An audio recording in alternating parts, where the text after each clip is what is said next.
Assalamu alaikum class. This is Mohammad Hashim Zia and you guys are watching Netflix by Hashim Zia. बेटा आज की class के अंदर we will be discussing exercise number 8.2 lecture number 4।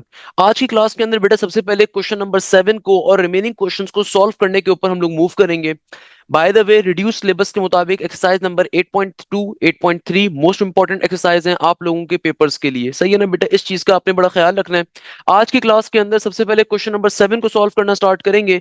इस question के अंदर examiner आपसे कहता है find the equation of the circum circle of the triangle with the vertices 1, -2, -5, 2 and 3, 4। देखो बेटा इस क्वेश्चन की लॉजिक क्या है। इस क्वेश्चन के अंदर एग्जामिनर आपसे कह रहा है एक सर्कम सर्कल है। जरा गौर से बात को समझिएगा। सर्कम सर्कल क्या होता है बेटा? देखो सर्कम सर्कल का मतलब ये होता है कि एक ट्राइंगल का सर्कल के अंदर होना, यानी कि दुनिया के अंदर एक ऐसा सर्कल जो कि ट्राइंगल के तमाम वर्टिसेस को टच करते हुए जा रहा हो। दुनिया के अंदर एक ऐसा सर्कल जो कि ट्राइंगल के तमाम वर्टिसेस को टच करते हुए जा रहा हो, ऐसे सर्कल को हम क्या कहते हैं बेटा? ऐसे सर्कल को हम कहते हैं सर्कम सर्कल। यानी कि देखो बेटा ये जो सर्कल है ये ट्राइंगल के तमाम वर्टिसेस को पास ऑन करते हुए जा रहा है, तो इसको क्या कहा जाएगा?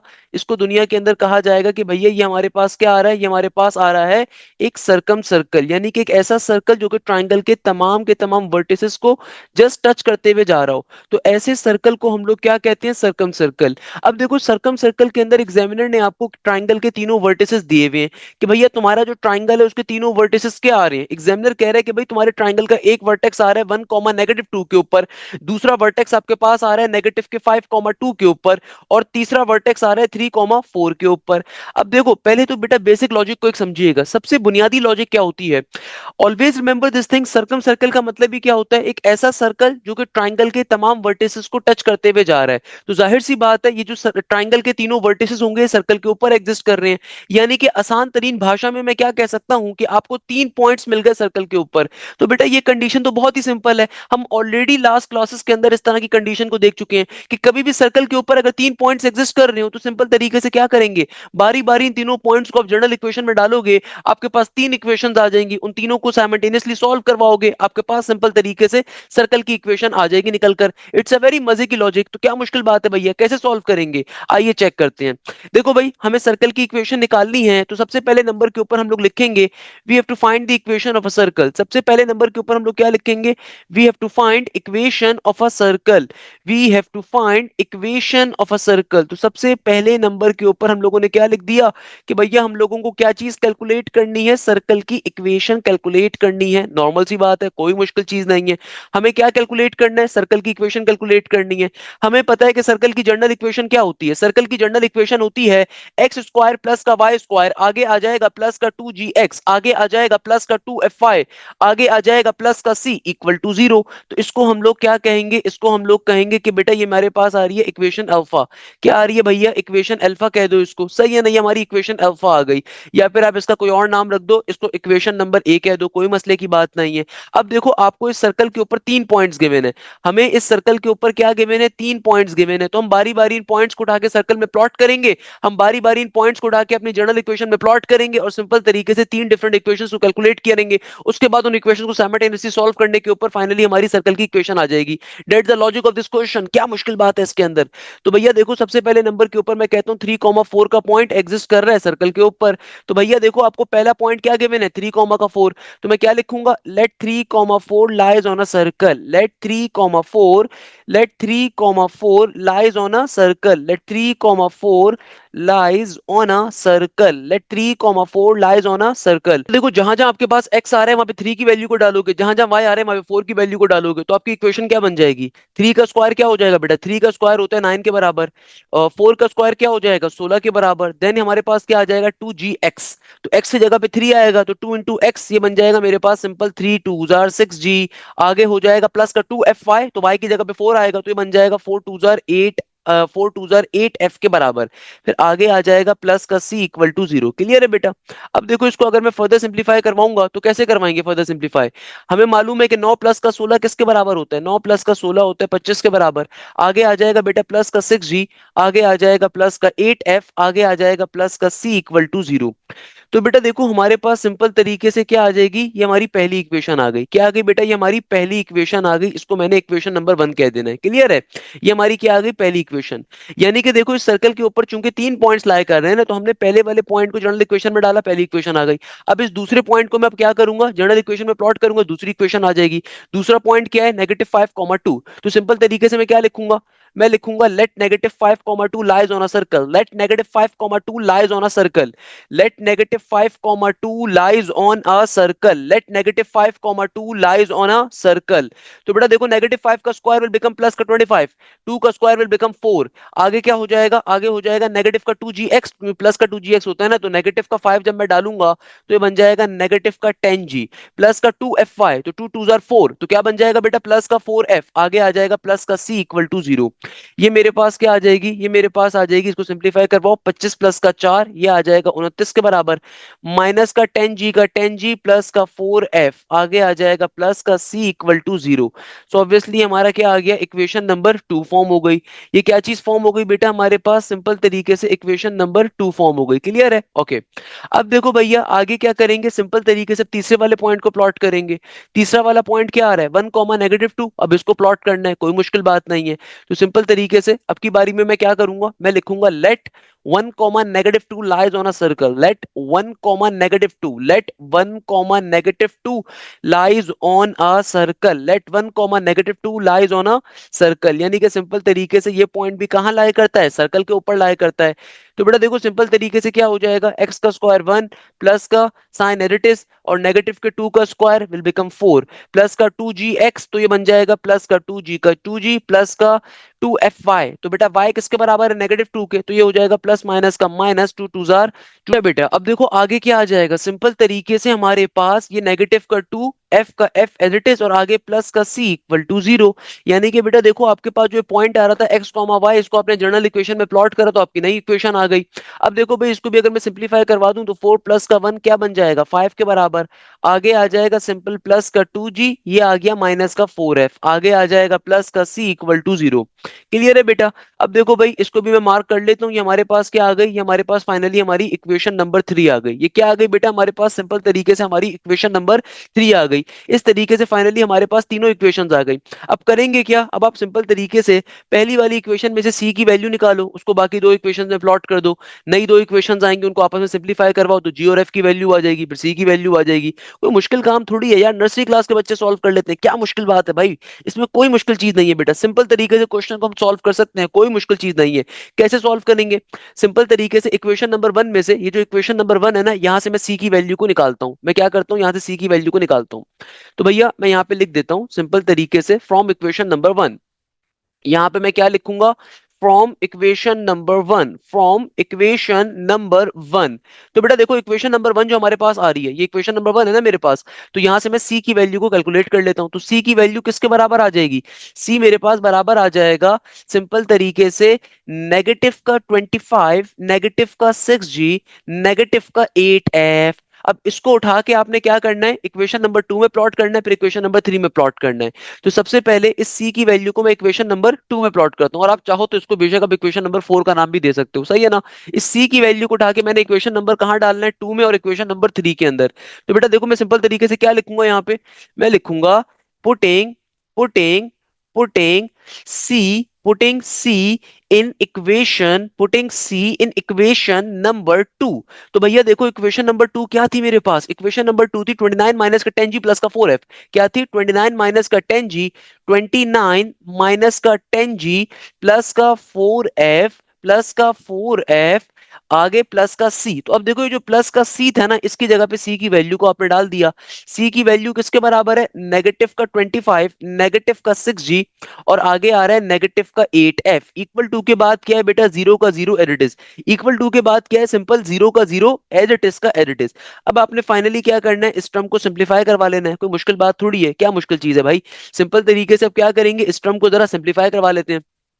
तो बेटा देखो क्या हो जाएगा, 29 में से 25 को जब आप माइनस करोगे तो सिंपल क्या बचेगा, 4 बचेगा ना यार। अच्छा माइनस का 10g और माइनस का 6g, ऑब्वियसली सी बात है बन जाएगा माइनस का 16g, प्लस का 4f माइनस का 8f, ये बन जाएगा माइनस का 4f, इक्वल टू के बाद जीरो का जीरो।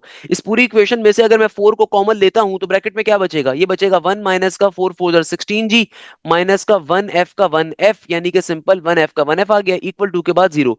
ये 4 जो यहाँ पे मल्टीप्लाई हो रहा है वहां पे डिवाइड होकर खत्म खत्म हो जाएगा। तो आपके पास इक्वेशन क्या बच गई, 1 - का 4g - का सिंपल f इक्वल टू 0।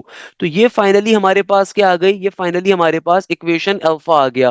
बेटा ये क्या आ गया हमारे पास, सिंपल तरीके से इक्वेशन अल्फा आ गई। क्लियर है बेटा, सिंपल तरीके से इक्वेशन अल्फा की वैल्यू आ गई। क्या मुश्किल बात है इसके अंदर, बच्चों वाली चीज है। अब हम क्या करेंगे, अब हम सिंपल तरीके से इस सी की वैल्यू को इक्वेशन नंबर 3 में भी डालेंगे। ये जो इक्वेशन नंबर 3 है ना, इसमें भी सी की वैल्यू को डालेंगे। तो भैया आप यहाँ पे तरीके से इस बात को लिखोगे, देखो पहली सिलेबस आपका रिड्यूस कर दिया इस साल के लिए, तो कोई मसले की बात नहीं। तो ये वाली जो एक्सरसाइज है बड़ी इंपॉर्टेंट है, 8.2 हो गई, 8.3 हो गई, और the most important exercise for the chapter number 8।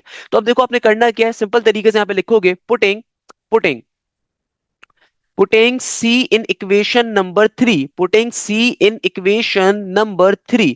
अब की बारी में c की वैल्यू को इक्वेशन नंबर 3 में प्लॉट कर देंगे। तो बेटा इक्वेशन नंबर 3 मेरे पास क्या आ रही है, ये आ रहा है 5 प्लस का 2g का 2g, 5 प्लस का 2g, आगे आ जाएगा सिंपल तरीके से माइनस का 4f प्लस का c। तो c की वैल्यू किसके बराबर थी, c बराबर था नेगेटिव का 25, नेगेटिव का 6g, नेगेटिव का 8f इक्वल टू के बाद 0। अब हमने क्या करना है बेटा, इसको सिंप्लीफाई। तो भाई देखो 5 में से जब 25 को आप माइनस करोगे तो क्या बचेगा, नेगेटिव का 20। 5 में से जब 25 को माइनस करोगे नेगेटिव का 20 बचेगा। 2g माइनस का 6g, 2g में से 6g को निकालोगे नेगेटिव का 4g बचेगा। नेगेटिव का 4f और नेगेटिव का 8f किसके बराबर होगा भैया, ये तो बराबर होगा नेगेटिव के 12f के बराबर, इक्वल टू के बाद 0। अगर मैं इन तीनों टर्म्स में देखूं तो नेगेटिव साइन कॉमन आ रहा है और 4 भी कॉमन आ रहा है। तो बेटा देखो अगर मैं सिंपल तरीके से नेगेटिव के 4 को कॉमन ले लूं ना, तो क्या बन जाएगा, 4 5 जा 20 होता है, और यहाँ पे सिंपल नेगेटिव का 4 कॉमन चला गया तो खाली जी बचेगा। और यहाँ से नेगेटिव के 12 में से नेगेटिव के 4 को जब कॉमन लूंगा तो बन जाएगा 4 3 जा 12, 4 3 जा 12, और एफ का एफ एडिटिव आ जाएगा इक्वल टू के बाद 0। ये नेगेटिव का 4 यहाँ पे मल्टीप्लाई हो रहा है, वहां पे डिवाइड हो जाएगा, तो मेरे पास सिंपल ये क्या बन जाएगा, ये बन जाएगा 5 प्लस का जी प्लस का 3f इक्वल टू के बाद 0। तो बेटा देखो सिंपल तरीके से आपके पास क्या आ गई, हमारी ये दूसरी इक्वेशन आ गई। इसका नाम क्या रखा जाएगा, इसका नाम है इक्वेशन बीटा। पहली वाली जो थी वो इक्वेशन अल्फा थी, इसका नाम इक्वेशन बीटा है। अब इन दोनों इक्वेशंस को फाइनली सिंप्लीफाई करवा दीजिए। पहली वाली इक्वेशन को 3 से मल्टीप्लाई करवा दो, दोनों इक्वेशंस को ऐड करवा दो, तो आपके पास जी की वैल्यू आ जाएगी। या फिर भैया दोनों इक्वेशंस को आपस में सब्ट्रैक्ट करवाने के लिए आप सेकंड इक्वेशन को पहले 4 से मल्टीप्लाई करो और फिर सिंप्लीफाई करवाओ, वो आप पे डिपेंड करता है, आप कैसे भी कर सकते हो। क्लियर है बेटा। अब देखो कैसे सॉल्व करेंगे, मैं सिंपल तरीके से क्या करता हूं, मैं कहता हूं कि भैया मैं इन दोनों इक्वेशंस को आपस में ऐड करवाऊंगा। तो मैं कहता हूं adding adding adding equation alpha, adding equation alpha, या फिर इसको मैं ये कहता हूं adding 3 times of equation alpha with equation beta. यानी कि देखो मैंने क्या काम करा, मैंने कहा कि मैं 3 को पहले मल्टीप्लाई करवा रहा हूं इक्वेशन अल्फा से। उसके पीछे देखो लॉजिक क्या है, कि मेरे पास इक्वेशन नंबर जो बीटा है ना उसमें 3f है और इक्वेशन अल्फा में सिंपल f है। तो मैंने पहले उसको 3 से मल्टीप्लाई करवा दिया, तो इक्वेशन अल्फा को 3 से मल्टीप्लाई करेंगे तो क्या बन जाएगा, 1 को 3 से मल्टीप्लाई करोगे 3 आएगा, 4 3 12g हो जाएगा, और ये हो जाएगा माइनस का 3f। चेक कर लेते हैं भाई, यही सिंबल्स गिवन है। तो 1 माइनस का 4g माइनस का f, अरे यार यहीं पे लिख लो ना, इतनी मेहनत करने की क्या जरूरत है। 1 माइनस का 4g माइनस का f, पूरी इक्वेशन को आपने 3 से मल्टीप्लाई करवाया, इक्वल टू के बाद 0 का 0। क्लियर है भैया। तो क्या बन गया, 3 1 3 माइनस का 3 4 12 एंड 3f का 3f। क्लियर है भाई। अब देखो जो हमारी दूसरी इक्वेशन आ रही है, ये आ रही है सिंपल 5 प्लस का g प्लस का 3f इक्वल टू 0। अब हमने करना क्या है, अब हमने सिंपल तरीके से इन दोनों इक्वेशंस को आपस में ऐड अप करवा देना है। तो बेटा देखो इन दोनों इक्वेशंस को अगर आपस में ऐड करेंगे तो माइनस 3f से प्लस का 3f क्या हो जाएगा, कैंसिल आउट, ऑब्वियसली 0 बचना है। यहाँ पे क्या हो जाएगा बेटा, 3 प्लस का 5, ये हो जाएगा सिंपल 5 में अगर 3 का इजाफा करोगे तो ऑब्वियसली 8 आ जाएगा। 12 नेगेटिव का 12 प्लस का जी, नेगेटिव का 12 प्लस का जी किसके बराबर होगा, ये बराबर होता है नेगेटिव के 11g के, इक्वल टू के बाद 0 का 0, इक्वल टू के बाद सिंपल तरीके से हमारे पास 0 का 0 आ जाएगा। माइनस के 11g को आप दूसरी तरफ भिजवा दीजिए तो क्या बन जाएगा, वो हो जाएगा पॉजिटिव का 11g। 11 मल्टीप्लाई हो रहा है, वहां पे जाके डिवाइड हो जाएगा, तो ऑब्वियसली g की वैल्यू किसके बराबर आ जाएगी, ये आ जाएगी सिंपल 8 डिवाइडेड बाई 11 के। g की वैल्यू निकाल ली है, अब आप सिंपल तरीके से g की वैल्यू को इक्वेशन अल्फा या इक्वेशन बीटा किसी में भी डालो तो f की वैल्यू आ जाएगी। तो भाई इक्वेशन अल्फा ले लीजिए, क्या है 1 माइनस का 4g माइनस का f है ना, तो इक्वेशन अल्फा को ले लेते हैं। Now equation alpha क्या थी, 1 माइनस का 4g माइनस का f इक्वल टू 0। तो भैया देखो सिंपल तरीके से क्या बन जाएगा, ये हो जाएगा 1 माइनस का 4, g की जगह पे आ जाएगा 8 डिवाइडेड बाय 11, यहाँ पे आ गया माइनस का f इक्वल टू 0। इसको अब अगर मैं सिंप्लीफाई करवाऊं तो व्हाट इट विल बिकम, ये हो जाएगा 1 का 1, 4 8 जार होता है 32, नीचे डिवीजन में आ गया 11 का 11 माइनस का f इक्वल टू 0। तो बेटा देखो माइनस के f को दूसरी तरफ भिजवाओगे प्लस का f बन जाएगा। तो क्या बन गया, ये बन गया 1 माइनस का 32 डिवाइडेड बाय 11 इक्वल टू के बाद f का f। अब देखो यहाँ पे आपको क्या लेना पड़ेगा, एलसीएम। इस 1 के नीचे कुछ भी नहीं है तो 1 तो मौजूद है, तो एलसीएम लेने के लिए नीचे वाली टर्म्स को नीचे मल्टीप्लाई करवाओगे। 11 जाके 1 से मल्टीप्लाई होगा तो 11 में से अगर आप 32 को माइनस करोगे, 11 माइनस का 32 क्या हो जाएगा, नेगेटिव का 21 हो जाएगा ना। अगर 32 में से मैं 11 को 11 में से 32 को निकालोगे तो नेगेटिव का 21 हो जाएगा। इक्वल टू के बाद एफ का एफ, तो देखो भैया आपके पास सिंपल एफ की वैल्यू किसके बराबर आ गई, ये आ गई नेगेटिव के 22 डिवाइडेड बाई 11 के। यानी कि हमारे पास सिंपल तरीके से एफ की वैल्यू किसके बराबर आ गई, नेगेटिव के 21 बाई 11 के। इस तरीके से फाइनली हमारा क्वेश्चन क्या हो गया, हमारा क्वेश्चन हो गया सॉल्व। क्लियर है बेटा, क्या मुश्किल बात है, कौन कहता है यार मुश्किल है, मुझे बताइए ना प्लीज। कौन कहता है मुश्किल है, अरे भाई नर्सरी क्लास के बच्चे सॉल्व करते हैं। तो भाई देखो जी की वैल्यू भी आ गई, एफ की वैल्यू भी आ गई। अब फाइनली आपने क्या निकालना है, सी की वैल्यू। तो सी की वैल्यू निकालने के लिए जो हमने इक्वेशन नंबर 4 डिजाइन करी थी ना इक्वेशन नंबर 1 से, तो यहाँ पे जहां जहां आपके पास जी आ रहा है, जहां जहां एफ आ रहा है, वहां पे इसको प्लॉट करोगे तो ऑब्वियसली सी की वैल्यू आ जाएगी। तो बेटा देखो मैं सिंपल वे में यहाँ पे क्या लिख सकता हूँ, नाउ नाउ। अब मैं यहाँ पे देखो क्या लिखूंगा, मैं सिंपल वे में लिखूंगा नाउ सी बिकम्स। तो भैया सिंपल तरीके से सी की वैल्यू किसके बराबर आ जाएगी, इसको हम यहाँ पे सिंपल तरीके से कैसे लिखेंगे कि भाई मेरे पास सी की वैल्यू किसके बराबर है, कि भैया सिंपल जी भी गिवन है, अब आपको एफ भी गिवन है।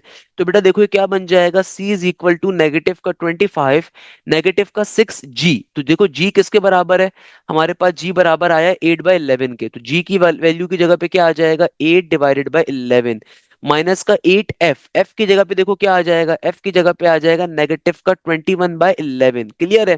अब आप इसको बैठ के सिंप्लीफाई करवा लीजिए।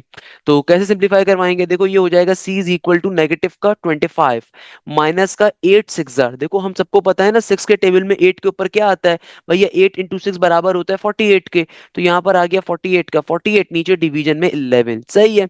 अच्छा आगे देखो 8 इंटू 21, 8 को अब 21 से मल्टीप्लाई करना है, कैसे करेंगे, अरे भाई सिंपल चीज है यार। क्या करवाओगे बेटा, सिंपल तरीके से आपने इसको सिंप्लीफिकेशन करवानी है। तो भैया 8 1 तो ये 8 हो जाएगा, और 8 2 क्या हो जाएगा 16 के बराबर। और ये नेगेटिव नेगेटिव क्या हो गया, प्लस के बराबर, नीचे 11 का 11। अब देखो इस 25 के नीचे कुछ भी नहीं है तो अभी 1 है। तो यहाँ पे भी एलसीएम को सेम बनाने के लिए 11 से मल्टीप्लाई करवाओगे, 11 से डिवाइड करवाओगे। तो 25 को अगर 11 से मल्टीप्लाई करना है, कैलकुलेटर आपको इंटरमीडिएट में अलाउ होता है, तो किसके बराबर होगा, ये आ जाएगा आपके पास सिंपल 25 इंटू 11, ये आ जाएगा 275 के बराबर। नेगेटिव का 48 का नेगेटिव का 48 प्लस का 168 का 168, और नीचे डिवीजन में आ रहा है सिंपल तरीके से 11। अब आप इसको सिंप्लीफाई करवा दीजिए तो क्या बन गया, ये बन गया हमारे पास सिंपल तरीके से नेगेटिव का 275 नेगेटिव का 48 प्लस का 168। तो बेटा देखो किसके बराबर आ गया, सिंप्लीफाई करवाओगे तो नेगेटिव का 275 नेगेटिव का 48 और प्लस का 168 किसके बराबर आ जाएगा। तो भैया हमारे पास सी की वैल्यू किसके बराबर आ रही है, सी की वैल्यू आ रही है आपके पास नेगेटिव का ऊपर आ रहा है 155 का 55, नीचे डिवीजन में 11 का 11। तो ये आपके पास फाइनली अब सी की वैल्यू भी आ गई। अब देखो सी भी आपको मिल गया, जी और एफ हमें ऑलरेडी मालूम हो गया था। अब आप सिंपल तरीके से सर्कल की इक्वेशन कैलकुलेट कर सकते हो। देखो भाई ये क्वेश्चन आपको देखने में मुश्किल लग रहे होते हैं, देखिए मैं सर्कल्स के क्वेश्चंस को तभी आपको बहुत तरीके से सॉल्व करवा रहा हूँ। देखो ये देखने में आपको मुश्किल लगते हैं बट बिलीव मी ये बहुत सिंपलेस्ट क्वेश्चंस हैं, बिल्कुल एक डेरिवेशंस की तरह के क्वेश्चन है। भाई एक को निकाला दूसरा निकल आएगा, दूसरे को निकाला तीसरा निकल आएगा एंड सो ऑन। तो ये क्वेश्चन बिल्कुल भी डिफिकल्ट नहीं होते भाई। अगर आप में से किसी बच्चे को डिफिकल्ट लगते हैं तो आपने इसका मतलब मुझसे तरीके से लेक्चर्स नहीं लिए हुए। अगर आपने लाइन बाय लाइन मेरे लेक्चर्स को फॉलो करो 8.1 के फिर 8.2 के, तो मैंने एक एक चीज आपको डिटेल में एक्सप्लेन करी हुई है। तो लेक्चर्स बहुत सिंपल है। क्लियर है बेटा, ये आपके जो क्वेश्चन है बड़े सिंपल से हैं। तो अब देखो जी भी आ गया, एफ भी आ गया, सी भी आ गया। तो मैं क्या कह सकता हूं, now now now for equation of circle, now for equation of circle, now for equation of circle. अगर मुझे सर्कल की इक्वेशन को कैलकुलेट करना है तो कैसे करूंगा, कि भैया देखो हमारे पास जी की वैल्यू किसके बराबर है, ऊपर से आई है 8/11। एफ की वैल्यू किसके बराबर है, एफ बराबर है नेगेटिव के 21/11 के। और फाइनली देखो सी की वैल्यू किसके बराबर है, नेगेटिव के 155/11 के। अब हम सिंपल तरीके से सर्कल की इक्वेशन को निकालने के ऊपर जाएंगे। तो सर्कल की इक्वेशन क्या आ जाएगी, ये आ जाएगा एक्स स्क्वायर, आगे आ जाएगा प्लस का वाई स्क्वायर, आगे आ जाएगा प्लस का 2 जी एक्स, तो जी की जगह पे क्या लिखोगे 8 डिवाइडेड बाई 11 को इंटू एक्स का एक्स, आगे आ जाएगा प्लस का 2 f y, एफ की जगह पे क्या लिखोगे नेगेटिव का 21 डिवाइडेड बाई 11 इंटू वाई का वाई, और फिर सी की जगह पे क्या लिखोगे नेगेटिव का 155 डिवाइडेड बाई 11 और इक्वल टू के बाद जीरो का जीरो। अब आपने बैठ के इसको सिंप्लीफाई करना है। देखो बेटा इस टर्म के नीचे भी क्या आ रहा है 11 आ रहा है, इस टर्म के नीचे भी 11 है, इस टर्म के नीचे भी 11 है, तो जाहिर सी बात है इक्वेशन को सिंप्लीफाई करवाने के लिए मुझे इन दोनों टर्म्स के नीचे भी 11 लाना पड़ेगा। तो ऑब्वियसली 11 से ऊपर भी मल्टीप्लाई, 11 से नीचे भी मल्टीप्लाई, 11 से ऊपर भी मल्टीप्लाई, 11 से डिवाइड भी, तो यानी कि हमारा एलसीएम ताकि क्या हो जाए सिमिलर हो जाए, ताकि हमारे पास ये नीचे पूरा एलसीएम क्या आ जाए सबके नीचे एक ही दफा 11 आ जाए। तो ये क्या बन गया ऊपर ये बन गया 11x स्क्वायर, आगे हो जाएगा 11y स्क्वायर प्लस का 8 2 16x प्लस का, अब देखो 2 है भाई, अब देखो आगे क्या हो जाएगा सिंपल तरीके से, अब ये 2 जाके जब नेगेटिव के 21 से मल्टीप्लाई होगा तो क्या बन जाएगा प्लस माइनस का माइनस, और आगे हो जाएगा 2 2 4 एंड 2 1 2 और y का y एज इट इज। फिर आगे देखो माइनस का 155 का 155 as it is equal to के बाद जीरो का जीरो। अब देखो बेटा ये जो 11 है यहाँ पे क्या हो रहा है डिवाइड, वहां पे जाके जीरो से क्या हो जाएगा मल्टीप्लाई हो जाएगा।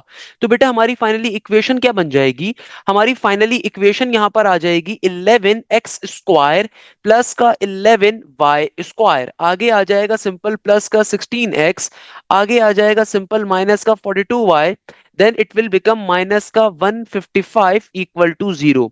तो ये आपके पास क्या आ जाएगी बेटा सिंपल तरीके से आपकी इक्वेशन फॉर्म हो जाएगी। तो हमने करना क्या है भैया, ये हमारी फाइनली सर्कल की इक्वेशन आ गई, इस तरीके से क्वेश्चन क्या हो गया आपका फाइनली सॉल्व हो गया। That's the logic of this particular question. बताओ भाई बात पल्ले पड़ती है, बात समझ में आती है, कॉन्सेप्ट क्लियर होता है, इसमें क्या मुश्किल बात है, इसमें क्या चिंता की बात है। अरे भाई सिंपल तरीके से क्वेश्चन चुटकी बजा के क्या हो जाएगा सॉल्व हो जाएगा। देखो मैंने आपको एक एक चीज बड़े तरीके से समझाई है, बड़े तरीके से सॉल्व करवाई है। देखो इस क्वेश्चन की लॉजिक क्या है, सर्कल के ऊपर 3 पॉइंट्स एग्जिस्ट कर रहे हैं, सर्कम सर्कल का जिक्र हो रहा है।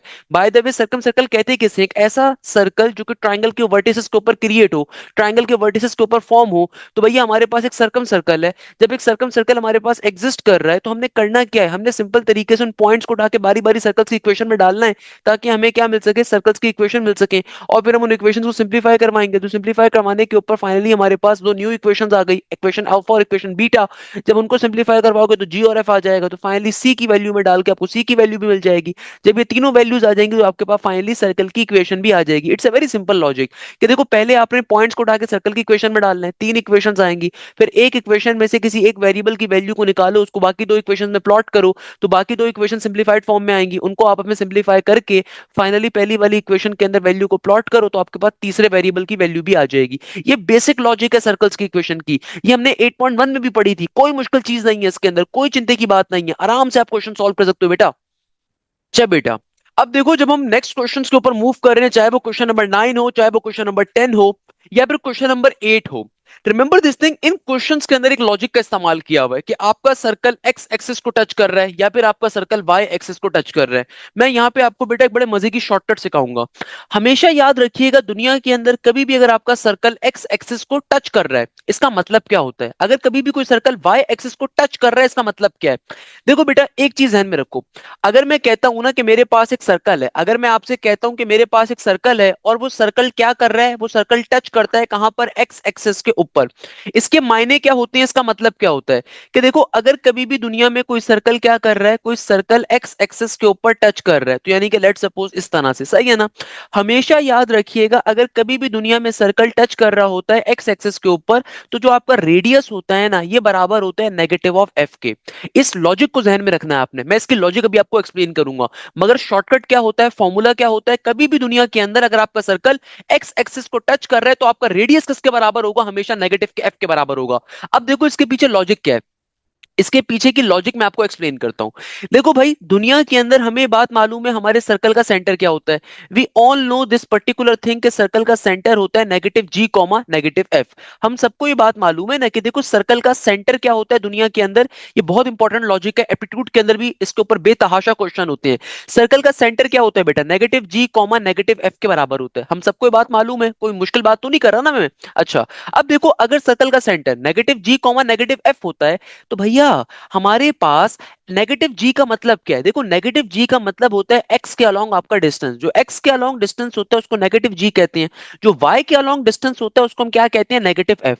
अब देखो अक्सर बच्चे यहाँ पे कंफ्यूज हो जाते हैं, सर जब सर्कल एक्स एक्सिस को टच कर रहा है तो ये एक्स वाला डिस्टेंस होना चाहिए था ना रेडियस, ये वाई वाला क्यों है? अब देखो उसके पीछे लॉजिक क्या है कि अगर कभी भी सर्कल एक्स एक्सिस को टच कर रहा है तो अगर मुझे रेडियस कैलकुलेट करना है, दुनिया के किसी भी सर्कल में रेडियस क्या होता है? रेडियस होता है सेंटर से लेके कोने तक का डिस्टेंस। अब देखो मैं फॉर एग्जांपल अभी यहां पे खड़ा हूं, अगर अभी मैं कहां खड़ा हूं? यहां पे। मुझे क्या निकालना है? सर्कल का रेडियस। अब देखो इस पर्टिकुलर प्लेन के ऊपर सर्कल लाई कहां पे कर रहा है? यहां पे लाई कर रहा है। तो सबसे पहले तो बेटा मुझे यहां से लेके यहां तक आना पड़ेगा। अब मैं देखो यहां से लेके यहां तक जो डिस्टेंस कवर करूंगा ये कैसा डिस्टेंस है? अलोंग दी एक्स का डिस्टेंस है, यानी कि नेगेटिव जी के बराबर है। अब जब मैं सर्कल तक पहुंच गया, अब इस कोने से लेके जो मैं सेंटर तक का डिस्टेंस करूंगा ना, ये रेडियस कहलाएगा। और ये डिस्टेंस कैसा है? वर्टिकल है, अलोंग दी वाई है।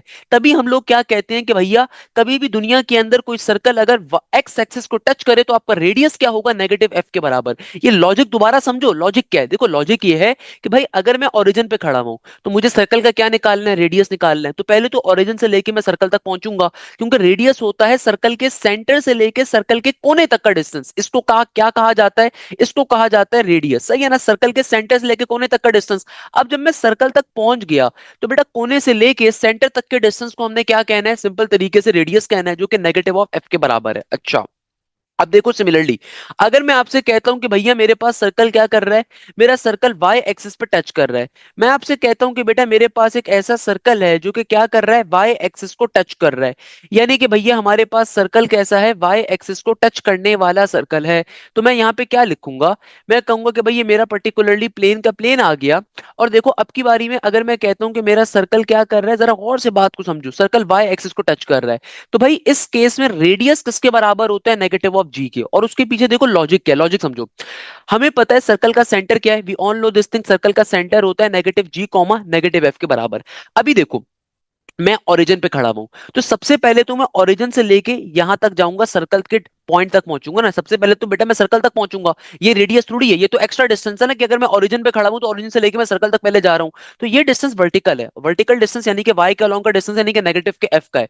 Once I have reach towards the circle, once मैं सर्कल के करीब आ गया हूं, अब मैं फाइनली इस पॉइंट से लेके यहां तक का जो डिस्टेंस लूंगा ये क्या है? अलोंग दी एक्स का डिस्टेंस है।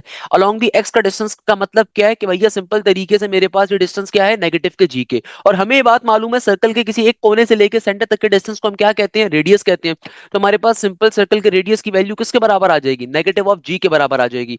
यानी कि बेटा हमारे पास सर्कल का रेडियस किसके बराबर आ गया? नेगेटिव ऑफ जी के बराबर आ गया। तो हमेशा याद रखिएगा, ये मैंने आपको एक्स्ट्रा बात एक पढ़ाई है कि भाई अक्सर टीचर्स नहीं बताते ऐसा हो क्यों रहा है, तो मैंने आपको बता दिया। Always remember this thing, circle कभी भी एक्स एक्सिस को टच करेगा तो रेडियस क्या होता है? Negative F. और अगर कभी भी सर्कल वाई एक्सिस को टच करेगा तो रेडियस क्या होता है? नेगेटिव का जी। रिमेंबर दिस थिंग, जो मैंने पहले भी आपको बताई थी कि सर्कल के रेडियस का अपना फॉर्मूला क्या होता है। ये फॉर्मूला तो आपको वैसे ही मालूम है ना, हम पहले पढ़ चुके हैं। जनरल इक्वेशन ऑफ सर्कल के अंदर रेडियस निकालने का फॉर्मूला क्या होता है? ये होता है जी स्क्वायर, आगे आता है प्लस का एफ स्क्वायर माइनस का सी। यानी कि बेटा देखो अगर आप कभी भी सर्कल के रेडियस का फॉर्मूला, फॉर्मूला क्या है भाई? ये सर्कल के रेडियस का फॉर्मूला है। फॉर्मूला क्या होता है? अंडर रूट के अंदर G square plus F square minus का सी। वाइल ये दो चीजें क्या है? ये दो कंडीशंस हैं। अगर कभी भी सर्कल एक्स एक्सिस को टच करेगा तो रेडियस की वैल्यू होती है नेगेटिव एफ के बराबर, ये कंडीशन है। कभी भी सर्कल वाई एक्सिस को टच करेगा तो रेडियस उसके बराबर होगा नेगेटिव जी के, ये एक कंडीशन है। रिमेंबर दिस थिंग, क्लियर है बेटा? अच्छा बेटा अब देखो हमारे पास जो नेक्स्ट क्वेश्चन आ रहा है, इस क्वेश्चन में एग्जामिनर आपसे कहता है find the equation of a circle containing the point 1 negative 2 3 negative 4 and touching the x axis. बेटा इस क्वेश्चन को मार्क कर लो, मोस्ट इंपॉर्टेंट क्वेश्चन है। बेटा ये वाला जो क्वेश्चन है ना, ये एक्स एक्सिस के ऊपर भी आ सकता है, वाई एक्सिस के ऊपर भी आ सकता है, लॉजिक दोनों की सिमिलर रहेगी। एक क्वेश्चन को भी अगर समझ लोगे ना, इस तरह के हर क्वेश्चन को सिंप्लीफाई कर सकते हो। एग्जामिनर आपसे कहता है find the equation of a circle containing the points 1 negative 2 3 negative 4 and touching x axis. अब देखो इस क्वेश्चन की लॉजिक क्या है। एग्जामिनर आपसे बड़े ही मौतबाना अंदाज में कह रहा है कि भाई तुम्हारे पास एक सर्कल है, तुम्हारे पास एक सर्कल है जो कि क्या टच कर रहा है? एक्स एक्सिस के ऊपर टच कर रहा है। और उस सर्कल के ऊपर दो पॉइंट्स भी लाए करने हैं। एक पॉइंट आपको क्या गिवन है? आपसे क्या कह रहे हैं कि सर्कल के ऊपर दो पॉइंट्स आ रहे हैं। एक पॉइंट आपको क्या गिवन है? एक पॉइंट आपको गिवन है 1 नेगेटिव 2, और दूसरा पॉइंट आपको क्या गिवन है? दूसरा पॉइंट आपको गिवन है 3 नेगेटिव 4। यानी कि इस सर्कल के ऊपर दो पॉइंट्स आ रहे हैं और ये सर्कल एक्स एक्सिस के ऊपर क्या कर रहा है बेटा? एक्स एक्सिस के ऊपर टच कर रहा है। यानी कि भाई इस सर्कल के ऊपर दो पॉइंट्स आ रहे हैं और सर्कल एक्स एक्सिस को टच कर रहा है, तो भाई सॉल्व कैसे करेंगे? देखो यानी कि इस क्वेश्चन की लॉजिक क्या है कि आपको इस क्वेश्चन के ऊपर सर्कल के दो पॉइंट्स गिवन है, तो हम बारी बारी उन दोनों पॉइंट्स को जनरल इक्वेशन में डालेंगे, तो हमारी दो इक्वेशन आ जाएंगी। और क्वेश्चन में आपको एक कंडीशन गिवन है। कंडीशन क्या गिवन है कि सर्कल एक्स एक्सिस को टच कर रहा है, इसका मतलब रेडियस की वैल्यू बराबर होगी नेगेटिव एफ के। तो रेडियस के फॉर्मूले को इस्तेमाल करके एक इक्वेशन और यहां से ड्राइव कर ली जाएगी, बना ली जाएगी। It's a very normal question, believe me, it's a very very important concept, क्योंकि पेपर के अंदर तकरीबन हर दूसरे साल ये क्वेश्चन पूछा जाता है, तो इसको लाजमी तौर पे मार्क करना है। स्टार्टिंग का काम आधा तकरीबन वही है कि भाई सबसे पहले जो दो पॉइंट्स गिवन है उन सब इक्वेशन को बनाओगे, इक्वेशंस को ड्राइव करोगे। तो बेटा देखो सबसे पहले नंबर के ऊपर हम क्या करेंगे, हम लिखेंगे we have to find the equation of a circle. सबसे पहले क्या लिखेंगे भैया, we have to find the equation of a circle. तो सबसे पहले नंबर के ऊपर हमने क्या लिखना है, we have to find equation of a circle, we have to find equation of a circle. तो भाई सबसे पहले हम लोग इक्वेशन ऑफ अ सर्कल को बनाने के लिए जाएंगे। We have to find the equation of a circle, यानी कि सबसे पहले नंबर के ऊपर आपने क्या काम करना है, सर्कल की इक्वेशन को फाइंड करने के लिए मूव आउट करना है। तो सबसे पहले देखो हम लोग क्या कर रहे हैं, सर्कल की इक्वेशन को फाइंड करने के लिए जा रहे हैं। तो बेटा देखो सबसे पहले नंबर के ऊपर हम लोग कहां मूव कर रहे हैं, सर्कल की इक्वेशन को फाइंड करने के ऊपर, यानी कि सबसे पहले नंबर के ऊपर जो हम लोग काम करने जा रहे हैं वो क्या करने जा रहे हैं भाई, सर्कल की इक्वेशन को फाइंड करना है। तो सबसे पहले जनरल इक्वेशन ऑफ सर्कल को लिखेंगे। हमें मालूम है कि सर्कल की जनरल इक्वेशन क्या होती है, सर्कल की जनरल इक्वेशन होती है हमारे पास सिंपल एक्स स्क्वायर, आगे आ जाएगा प्लस का वाई स्क्वायर, आगे आ जाएगा बेटा प्लस का 2gx, आगे आ जाएगा प्लस का 2fy, और आगे आ जाएगा प्लस का c इक्वल टू 0। ये आ गई हमारे पास सिंपल तरीके से सर्कल की जर्नल इक्वेशन। इसको हम लोग नाम दे देंगे किसका, इक्वेशन नंबर ए का नाम दे दीजिए। अब आपको सर्कल के ऊपर देखो दो पॉइंट्स गिवन है, इन पॉइंट्स को बारी बारी जर्नल इक्वेशन में डालो तो आपकी दो इक्वेशन आ जाएंगी। यहां तक का काम बहुत सिंपल है, यहां तक कोई मुश्किल चीज ही नहीं है बेटा। तो सिंपल तरीके से देखो मैं क्या लिखूंगा, पहला पॉइंट क्या आ रहा है, पहला पॉइंट है 1, -2, तो हम लिखेंगे let 1, -2 lies on a circle. तो सिंपल तरीके से मैं यहाँ पे क्या लिखूंगा, देखो मैं लिखूंगा let 1, -2, let 1, -2 lies on a circle, let 1, -2 lies on a circle, let 1, -2 lies on a circle। Clear है भैया? अब देखो ये क्या बन जाएगा, ये हो जाएगा 1 का स्क्वायर 1, नेगेटिव के 2 का स्क्वायर हो जाएगा हमारे पास प्लस के 4 के बराबर आएगा, प्लस का 2g का 2g, फिर आगे होगा प्लस का 2f है ना। तो y क्या है, y मेरे पास देखो बराबर है -2 के, तो 2 × 2 नेगेटिव का 4, तो ये बन जाएगा नेगेटिव का 4f। यहाँ पर आ जाएगा प्लस का c इक्वल टू 0। क्लियर है भैया? इसको अगर मैं तरीके से एक दफा लिखूं तो 4 और 1 5 आ गया, आगे आ जाएगा सिंपल प्लस का 2g, ये आ जाएगा माइनस का 4f प्लस का c इक्वल टू 0। तो भैया देखो हमारे पास सिंपल तरीके से हमारी पहली इक्वेशन फॉर्म हो गई। इसको मैं क्या कह सकता हूं, इसको मैं कह सकता हूं कि मेरे पास ये क्या आ गई, इक्वेशन नंबर 1 की वैल्यू आ गई। बेटा सिंपल तरीके से क्या आ गई, इक्वेशन नंबर 1 की वैल्यू आ गई। It's a very normal thing. अब हम लोगों ने करना क्या है, अब हम लोग सिंपल तरीके से हमारे पास जो दूसरा पॉइंट आ रहा है उसको लिखेंगे।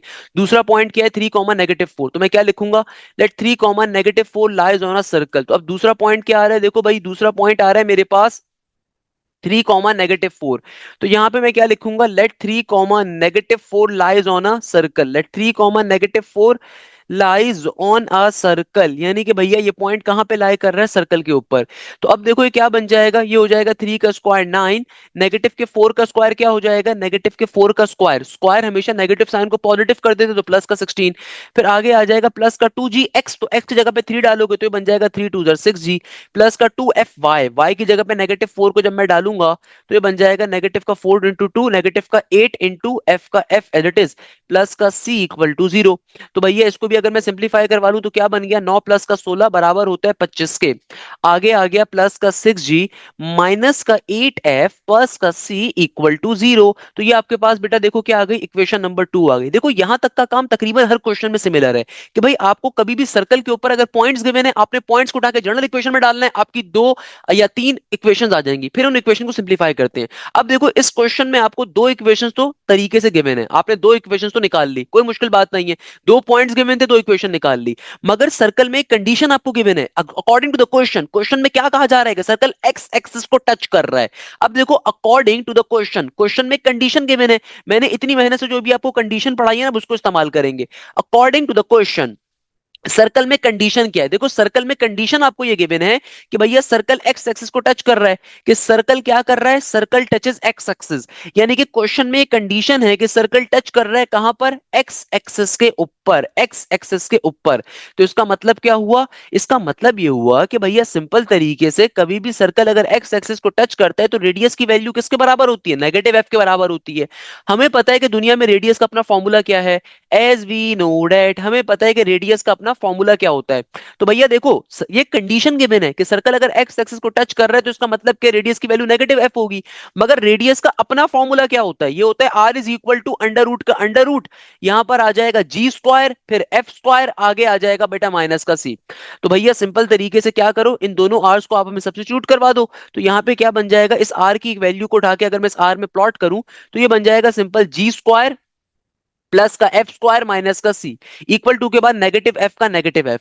अब बेटा देखो हम सिंपल तरीके से अगर अंडर रूट को रिमूव करना है तो मैं क्या करूंगा? स्क्वायरिंग बोथ साइड करूंगा।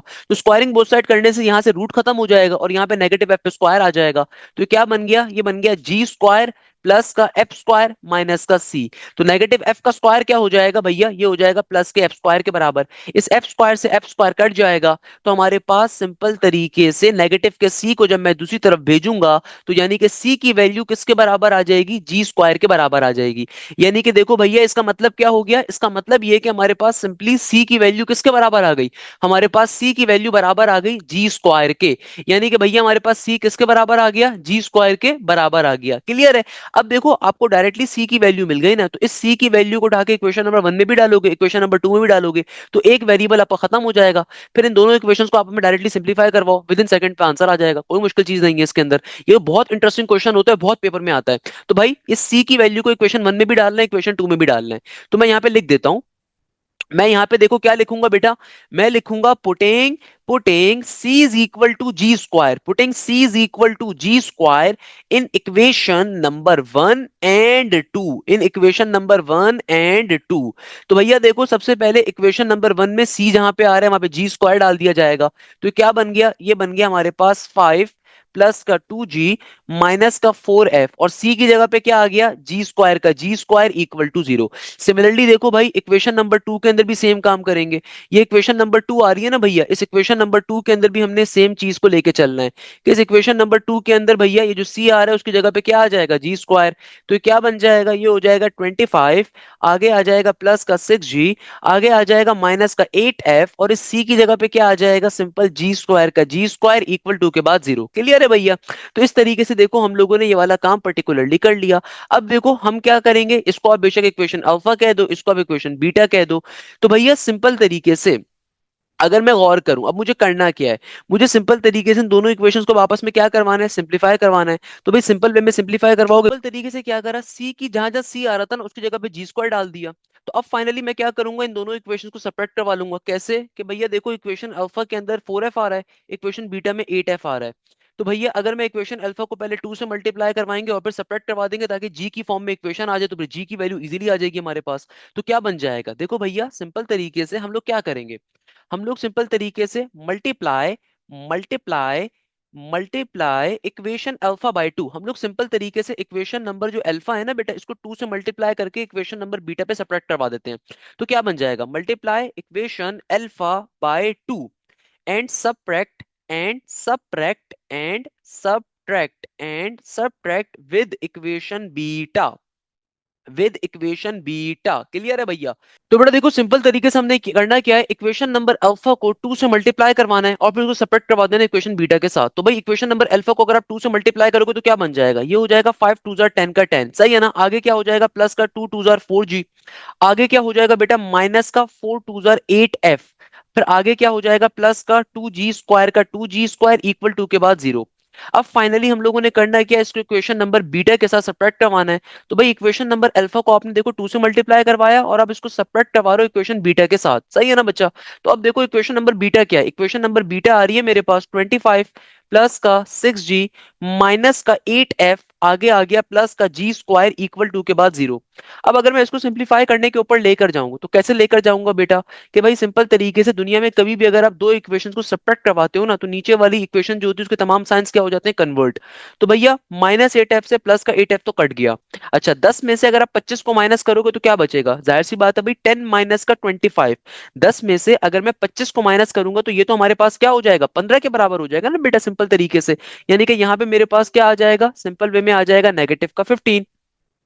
प्लस के 4g में से जब 6g को आप माइनस करोगे तो क्या आ जाएगा, 4g माइनस का 6g किसके बराबर होगा, ये आ जाएगा सिंपल तरीके से मेरे पास नेगेटिव के 2g के बराबर।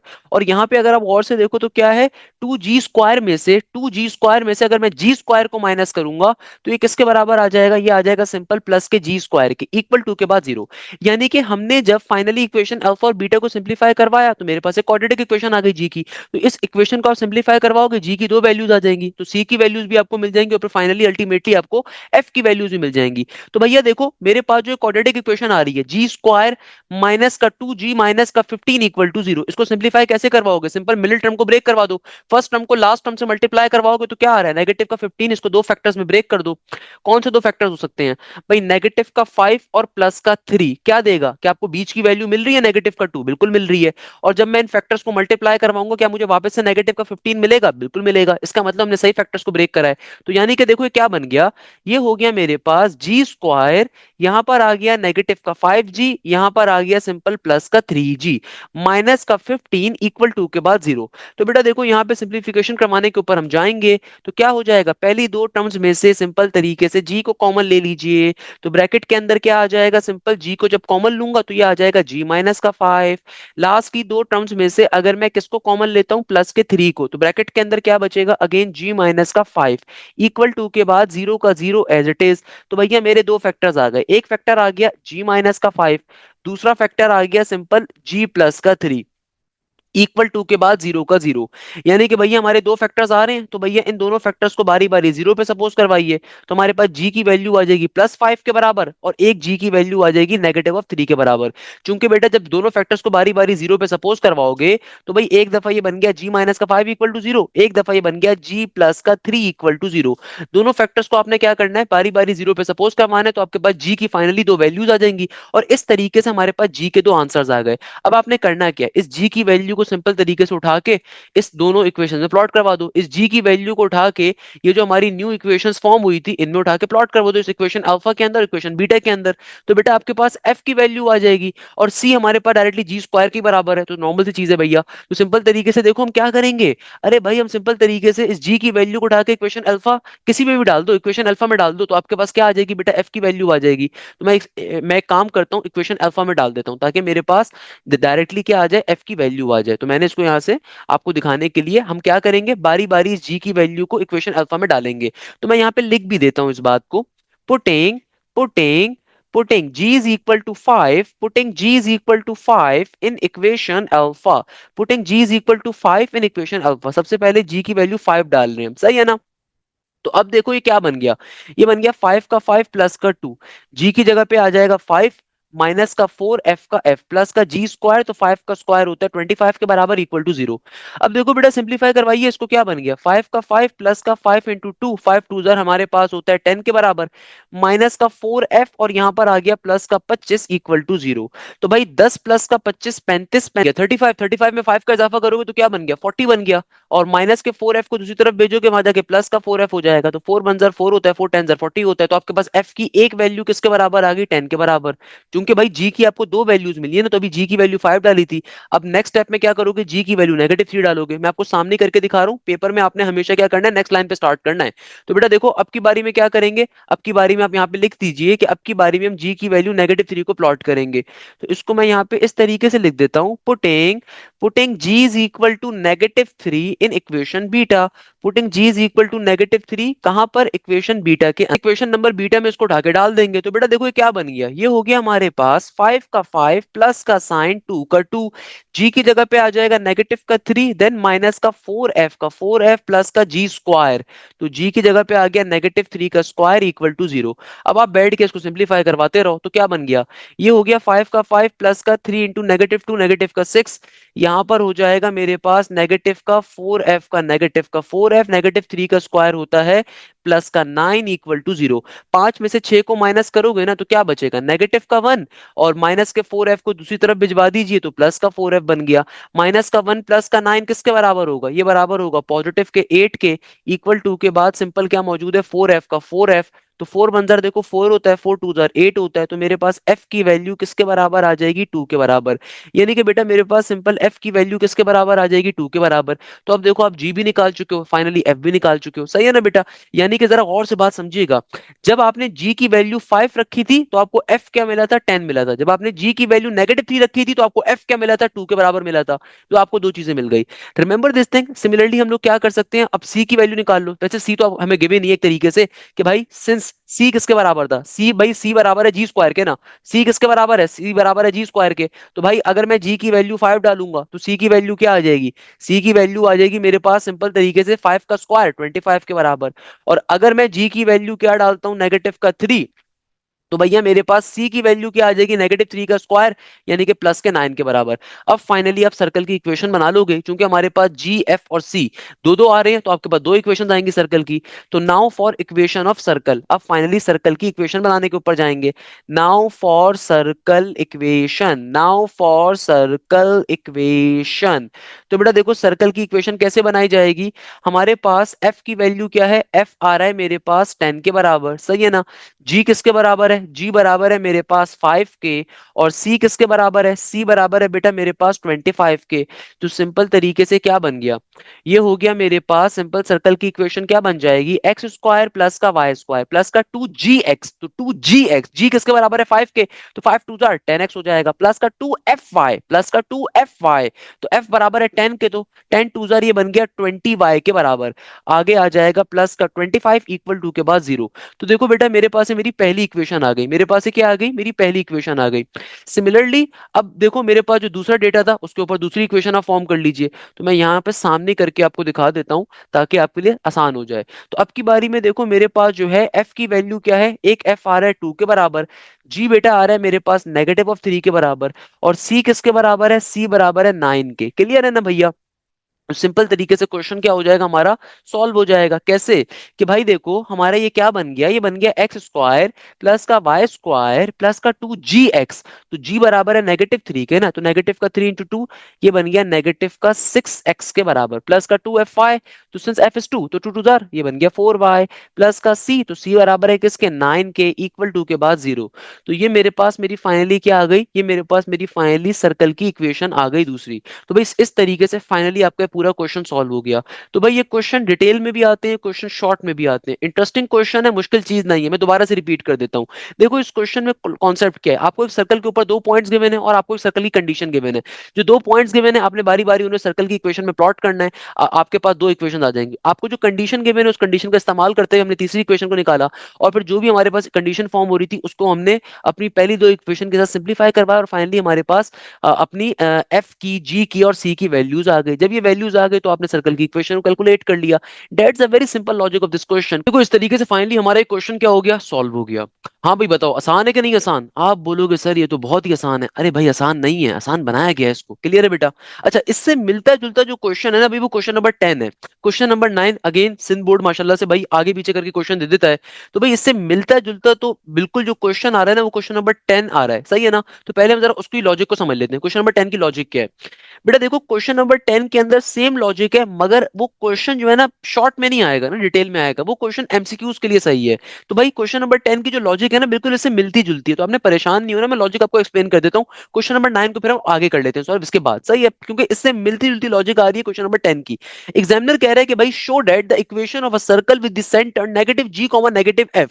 अब पहला पॉइंट आपको क्या कह रहा है, पहले आपको पहले वाले पर्टिकुलरली पार्ट में एग्जामिनर कह रहा है कि अगर तुम्हारा सर्कल क्या कर रहा है, तुम्हारा सर्कल अगर एक्स एक्सिस को टच करता है, अगर तुम्हारा सर्कल क्या करता है बेटा, एक्स एक्सिस को टच करता है, और उसकी इक्वेशन क्या है, उसकी इक्वेशन आपके पास आ रही है एक्स स्क्वायर प्लस का वाई स्क्वायर, आगे आपसे कह रहा है प्लस का 2gx, आगे आ रहा है प्लस का जी स्क्वायर इक्वल टू 0। ओके, अब देखो एग्जामिनर इसमें आपसे पूछ क्या रहा है। एग्जामिनर इसमें आपसे कुछ पूछ नहीं रहा, एग्जामिनर बस आपको एक कंडीशन दिखाना चाह रहा है कि भैया देखो तुम्हारे पास अगर लेट सपोज एक सर्कल है जिसका सेंटर डिनोट होता है नेगेटिव जी नेगेटिव एफ से, सही है ना, और अगर वो सर्कल एक्स एक्सेस के ऊपर टच कर रहा है और उसकी इक्वेशन ये आ रही है, तो एग्जामिनर बस इसमें खाली आपसे यही बात कर रहा है कि भाई शो करके बताओ इसका मतलब क्या है। अब देखो अगर आप इस इक्वेशन को गौर से देखो ना, इस इक्वेशन के अंदर जी एक्स मौजूद है, यानी कि एक्स का कोफिशिएंट मौजूद है लीनियर, वाई का कोफिशिएंट नहीं है। और हमें ये बात मालूम है कभी भी दुनिया में लीनियर वाई जब होता है ना, जब लीनियर वाई होता है, इसका मतलब क्या होता है कि ये जो पर्टिकुलर सर्कल है ना, ये जो पर्टिकुलर सर्कल है इसका सेंटर कहां पे फॉर्म हो रहा है, इसका सेंटर एक्स एक्सिस पे फॉर्म हो रहा है, यानी कि वाई की वैल्यू तभी जीरो है। तो ऐसे सर्कल का सेंटर क्या होगा, negative G comma negative F की वैल्यू किसके बराबर होगी, ये बराबर होगी नेगेटिव जी कॉमा जीरो के। क्योंकि अगर आप इस इक्वेशन को देखो तो यहाँ पे देखो जी एक्स तो आ रहा है मगर एफ फाई नहीं आ रहा, टू एफ फाई नहीं मौजूद। इसका मतलब क्या है कि ये सर्कल ना सिर्फ एक्स एक्सिस को टच कर रहा है बल्कि इसका सेंटर भी एक्स एक्सिस के ऊपर है। सिमिलरली आगे देखो एग्जामिनर आपसे कहता है, एग्जामिनर आपसे क्या कहता है, एग्जामिनर आपसे कहते हैं कि भैया तुम्हारा जो सर्कल है ना बेटा, वो क्या कर रहा है, वो वाई एक्सिस को टच कर रहा है। आपका जो सर्कल है वो क्या कर रहा है, वाई एक्सिस को टच कर रहा है। यानी कि भैया उसकी इक्वेशन उसने आपको क्या दी हुई है, उसकी इक्वेशन उसने आपको दी हुई है एक्स स्क्वायर प्लस का वाई स्क्वायर देन प्लस का टू एफ वाई देन आगे आ रहा है प्लस का F square equal to zero. अब देखो खुद से देखो, इस इक्वेशन में आपके पास क्या चीज नहीं मौजूद, इस इक्वेशन में आपके पास जी की वैल्यू नहीं मौजूद ना। इसका मतलब ऐसे सर्कल का जो सेंटर होगा वो किसके बराबर होगा, negative G comma negative F क्या होगा, ये होगा जीरो कॉमा नेगेटिव एफ के बराबर। It's a very normal thing. तो इस क्वेश्चन में एग्जामिनर यही बात पूछ रहा था, और मतलब इसमें कोई और चीज नहीं पूछ रहा था एग्जामिनर, सिर्फ वो यही पूछ रहा था कि शो करके बताओ इसका मतलब क्या है। अरे भाई मतलब ये है कि भैया ये जो पहली वाली इक्वेशन आ रही है इसमें चूंकि आपके पास टू एफ वाई नहीं आ रहा है, इसका मतलब सर्कल का सेंटर एक्स एक्सिस के ऊपर है। चूंकि इस इक्वेशन के अंदर आपके पास वाई एक्सिस के ऊपर सर्कल का सेंटर लाई कर रहा है, तो इसका मतलब आपके पास क्या है कि भैया हमारे पास जो ये एक्स की पर्टिकुलर वैल्यू वो क्या है, जीरो के बराबर है। तो इसका मतलब है कि सर्कल कहां पे लाई कर रहा है, वाई एक्सिस के ऊपर लाई कर रहा है। तो it's a very simple thing. तो यहाँ पे एग्जामिनर ने बड़ी सिंपल सी बात पूछी भी थी। तो भाई ये इसके रेलिवेंट क्वेश्चंस थे। अब क्वेश्चन नंबर 9 अगेन वो लाइन वाला क्वेश्चन आ रहा है, उसकी लॉजिक हम ऑलरेडी डिस्कस कर चुके हैं। तो अगर आप सॉल्व करना चाहें तो मेरी तरफ से गिफ्ट का क्वेश्चन है, खुद से ट्राई करिएगा नेक्स्ट क्लास में, अदरवाइज मैं उसको खुद सॉल्व करवाऊंगा। वरना जो मैंने लास्ट लेक्चर आपको पढ़ाया था ना बेटा, उसके अंदर ट्रिक मैंने आपको बताई थी उसको सॉल्व करने की, सेम लॉजिक अप्लाई होगी। मैं तमाम बच्चों को रिकमेंड करूंगा क्वेश्चन नंबर 9 खुद से सॉल्व करने की ट्राई करिएगा, क्योंकि भाई ये सेम कॉन्सेप्ट का क्वेश्चन है। लास्ट लेक्चर्स में हम लोग लाइन वाले क्वेश्चन ऑलरेडी पढ़ चुके हैं कि भाई कंडीशन गिवन है, सर्कल का सेंटर लाइन पे लाई कर रहा है, कोई लाइन टच करके जा रही है, तो सेम चीज यहां पर आ रही है, दोबारा रिपीट करके उसने वो क्वेश्चन आपसे पूछ लिया है, सेम चीज आ रही है। तो मैं तो आपसे कहूंगा कि खुदा रहा इसको आप एक दफा खुद से सॉल्व करिएगा, और आप इजीली सॉल्व कर सकते हैं। Nothing difficult in this particular world. Question number 9 simple method पे सॉल्व होगा। तो भाई यहीं पे आज की क्लास को एंड करेंगे, इस उम्मीद के साथ कि आपको लेक्चर पूरा समझ में आया होगा। कमेंट सेक्शन मुझे लाजमी तौर पे आपने बताना है कि भाई बात पल्ले पड़ती है, बात समझ में आती है। इस क्लास को हम पर्टिकुलरली एंड करेंगे इंशाल्लाह ताला कि भाई यहीं पे हमारी क्लास अपने मंतकी अंजाम पे पहुंचेगी। मोस्ट इंपॉर्टेंट चीज है, अगर आपने अभी तक एप्टीट्यूड की तैयारी करना स्टार्ट नहीं करी, आप लोगों का सिलेबस अब रिड्यूस हो चुका है। तो बेटा रिड्यूस सिलेबस का मतलब ये है कि भाई आप लोगों को अब अपनी और ज्यादा मेहनत करनी है और ज्यादा जान मारनी है। क्योंकि पहले तो भैया ये होता था ना कि सिलेबस पूरा आ रहा था, तो भाई आपके इंटर के एग्जाम थोड़े बाद में हो रहे थे, अब पहले होंगे। तो भाई आपके इंटर के एग्जाम्स अगर अप्रैल या मई में होंगे तो बेटा मई के अंदर ही एनईटी का राउंड नंबर 1 है,